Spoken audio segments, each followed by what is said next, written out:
حضرت خالد بن دینار رضی اللہ تعالیٰ عنہ کی توبہ کا واقعہ ہے کہ حضرت مالک بن دینار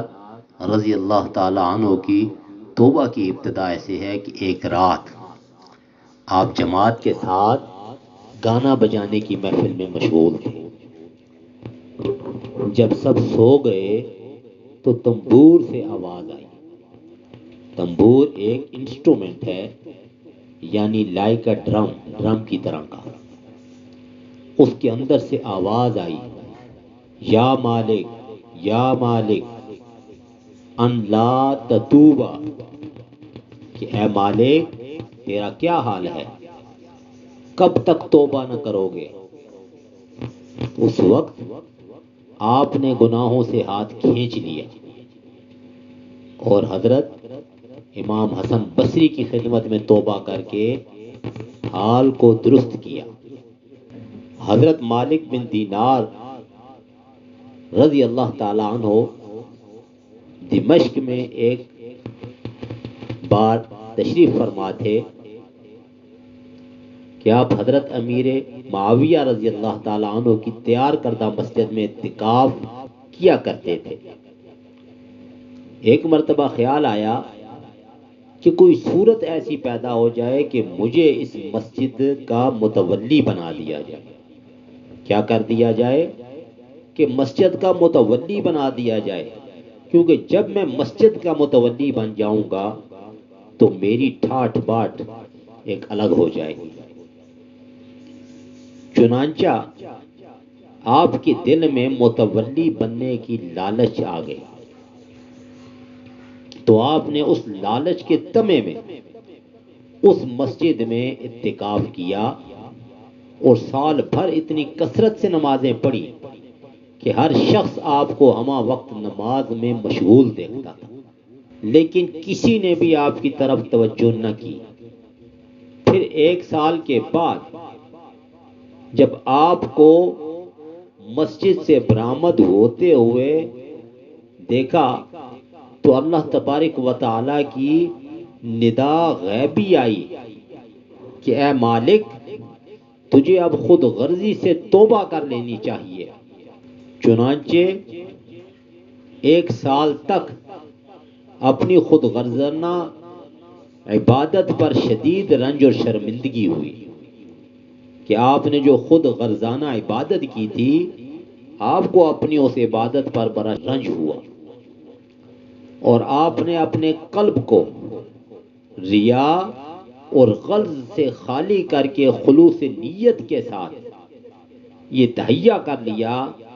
کہ آج سے پہلے جتنے میرے سے گناہ ہوئے ہیں مولا اس کی معافی عطا فرما۔ تو اللہ بھی فرماتا ہے کہ جب انسان اس کی بارگاہ میں توبہ کرتا ہے تو اللہ صرف اس کی توبہ قبول نہیں فرماتا، بلکہ اللہ فرماتا ہے ان اللہ یحب التوابین ویحب المتطہرین، کہ جو توبہ کرنے والا ہے میں اس کی توبہ کو صرف قبول نہیں کرتا بلکہ اس توبہ کرنے والے کے ساتھ محبت کرنا شروع کر دیتا ہوں۔ تو دوسری جگہ آتا ہے کہ اللہ فرماتا ہے الا من تاب وآمن وعمل عملا صالحا فاولئک یبدل اللہ سیئاتہم حسنات، کہ جو شخص توبہ کرتا ہے اور توبہ کے بعد عمل صالح شروع کر دیتا ہے تو اللہ فرماتا ہے کہ میں اس کے صرف گناہ معاف نہیں کرتا بلکہ اس کے تمام گناہوں کو نیکیوں میں تبدیل کر دیتا ہوں۔ تو یہی حال کچھ مالک بن دینار کا تھا کہ جب آپ نے توبہ اور شرمندگی کا اظہار کیا تو آپ نے اپنے قلب کو ریا اور غرض سے خالی کر کے خلوص نیت کے ساتھ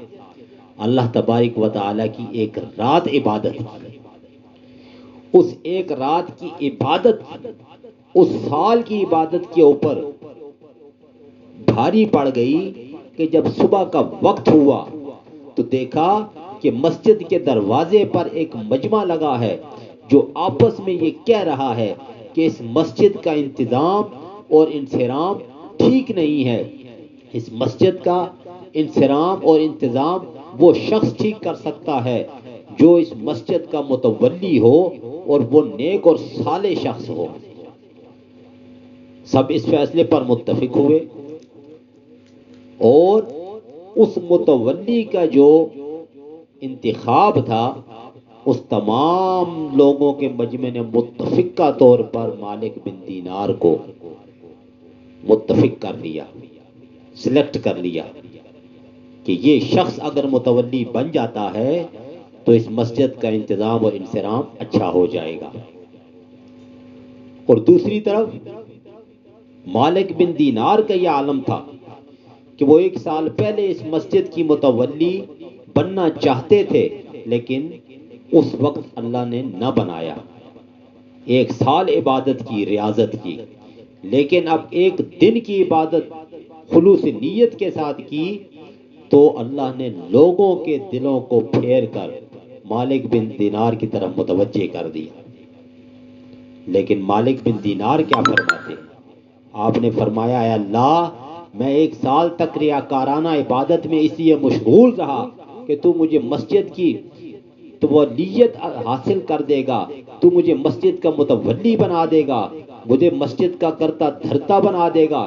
مگر تو نے ایسا نہ کیا۔ اب جب میں صدقے دل سے تیری عبادت میں مشغول ہوا ہوں تو تیرے حکم سے تمام لوگ مجھے متولی بنانا چاہتے ہیں، تو اے اللہ میں تیری عظمت کی قسم کھا کر کہتا ہوں کہ اب نہ تو میں اس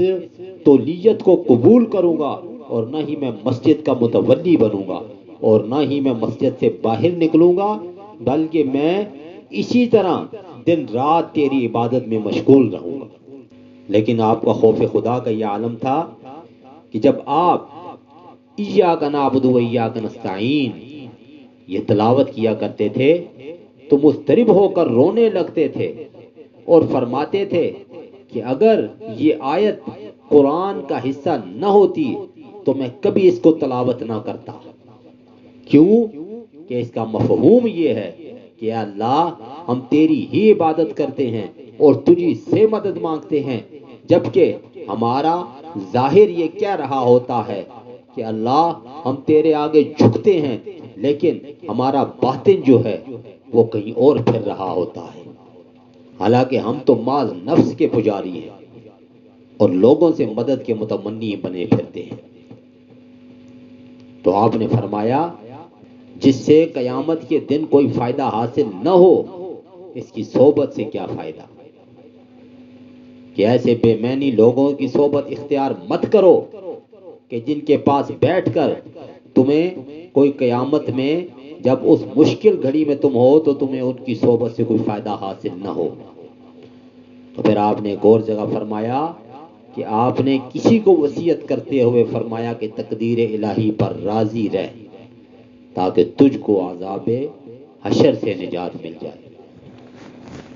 تو یہ تھے مالک بن دینار جیسی ہستی کہ انہوں نے کس طریقے سے اللہ کی بارگاہ میں توبہ و استغفار کی۔ تو اللہ تبارک و تعالی ہمیں بھی توبہ و استغفار کرنے کی توفیق عطا فرمائے۔